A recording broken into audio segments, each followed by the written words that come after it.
Hi, we're Ariel. And Michelle, and we're the Board Game Tutors. Tutors. Today we're going to be showing you part 2 of Just the Basics for the board game Sylvion. Let's go ahead and get started. All right. So today we want to talk about how to set up the game and talk briefly about the different cards involved and how movement works and what the objective of this game is. Okay, so let's go ahead. So over here on the far right, you would be lining up what's called Ravage cards. These are essentially the bad guys and things that help the bad guys. So there are 64 Ravage cards, and you're going to divide them into 4 even stacks. So each of these stacks has 16 cards in it. Mm-hmm. And then around the edge, there's sort of an invisible grid here that's formed by all these cards. So around the other 3 edges, we have what are called edge cards. So that top row and the side row and the bottom row. You can see trees represented on these cards. The art style for this game is rather interesting. It's not always completely obvious what things are, at least from our perspective. Yeah, sometimes it's not totally clear. So there's no board for this game, but these cards make, like I said, sort of an invisible grid. So those cards on the right will be moving across sort of through grid spaces, and we're going to go into that more later. The cards on the edges basically designate a 4x4 grid. So 4 spaces up, 4 spaces left and right. Mm-hmm. Yeah. All right, so that's that. Okay. So at the beginning of the game, like we said, those cards will all be set up in that rectangular shape. Mm-hmm. And these edge cards specifically, there are 12 edge cards in the game. They're all green side face up. That means they're bloom side face up because the trees are in bloom. This tree kind of looks dead to me, but anyway, the green side is good because that means the trees are healthy. Yes, and that is important for the game. So all 12 edge cards are face up green because that means they're all alive. Yep. And then here we have a couple of stacks that we'll go into more detail about later, but these are called blazing elementals. They're basically more powerful bad guys, and those would be off to the side at the beginning of the game. When the game calls for you to bring blazing elementals into play, then you would draw these cards. As you can see here, they say they have a little flame on the top left corner, and they say 3, 2, and yeah, they have a big scary fire symbol in the middle. Yes. So these would just be set off to the side at the beginning of the game. And I'll just push them down here. But yeah, we would not be using them right now. On the opposite side it says 4, but that's not that important right now.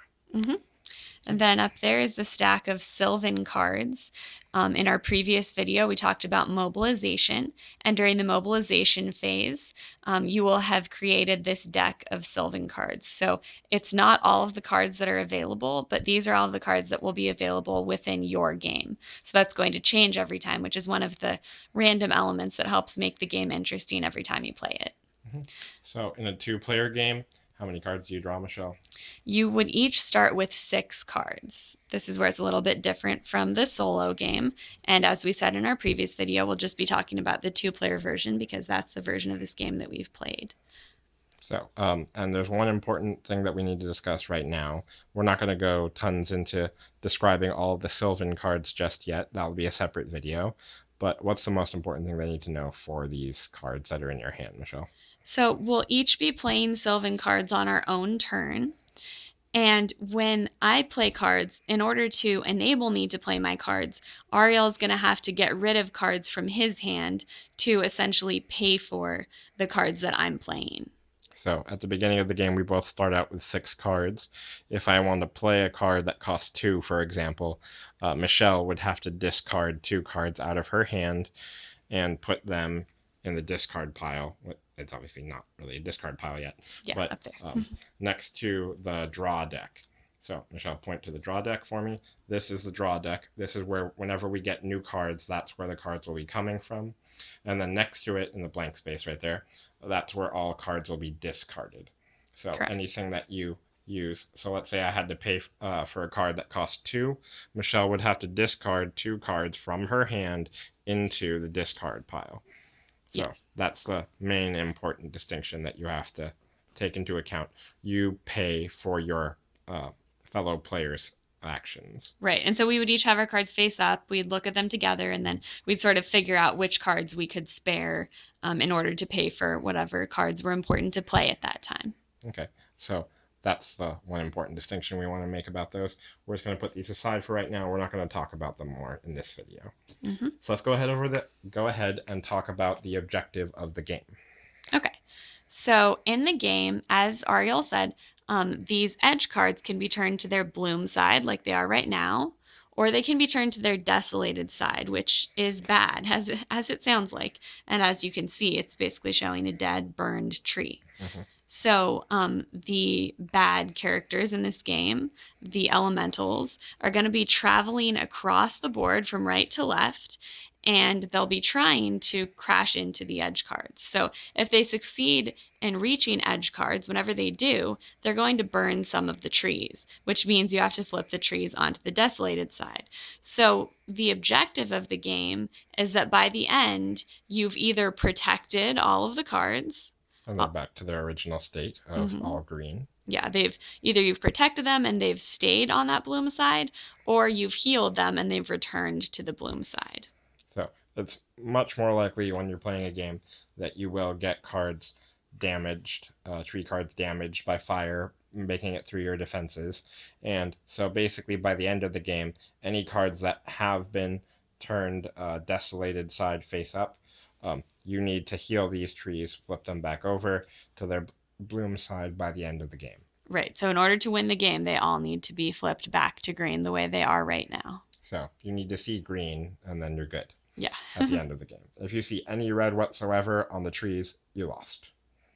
So as far as how movement works, after each of the players' turns, these Ravage cards are going to be flipped. This is basically when the game takes its turn, or you could say when the bad guys take their turn. Actually, it's the other way around. The players take their turn after the flames take their turn. So first, you'll flip over the top card of each of these decks. We're not going to go over the specifics about how exactly all the steps of the fire turn work, and all the steps of how our turns work just yet. That'll be a separate video. But right now, at the beginning of each turn, you will flip over the top card of each of the Ravage decks. And you will see one of two things. Let's go ahead and get in closer for a closer shot. Actually, I'll move it over here. So, let's see. There will be two types of cards that you will see in the advanced game, which is basically just the full rules game. You will see either elemental cards. You can tell that they are elementals because there's a fire symbol in the middle, and there's a fire symbol in the top left-hand corner. You can look here and you see there is a number 1 in that space. So this is a level 1 elemental card or a level 1 fire card. Over here, this looks also like fire, but the main distinction here is it has some special text here, and also the top right-hand corner has a letter C.